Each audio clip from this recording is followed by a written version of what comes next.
ভিক্ষুক রাস্তা দিয়া যায় আর জমিদারের পুত্রবধূও যায়।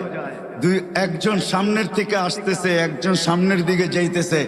দুইজনের ক্রসিং এর সময় ভিক্ষুকের গায়ের কাদা জমিদারের পুত্রবধূর গায়ে লেগে গেছে। সে দুনিয়া আন্ধার করে ফেলছে, স্বামীকে ডাইকা নিয়ে আসছে, বলছে ভিক্ষুক আমার কাপড় নষ্ট করে দিছে।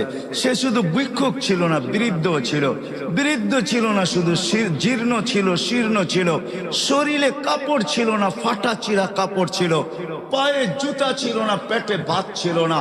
জমিদারের পুত্র সইতে পারে নাই, যৌবনী শক্তি সয়তো সয় কি কইরা তার স্ত্রীর গায়ে ভিক্ষুকের কাদা, বস সমগ্র শক্তিকে হাতে জমা করা একত্র করা বৃদ্ধের গালে বসায় দিছে। বৃদ্ধ কিচ্ছু বলে নাই, শুধু উপরের দিকে তাকায় দুই তিনটা শব্দ উচ্চারণ করছেন। শব্দগুলা ভিক্ষুক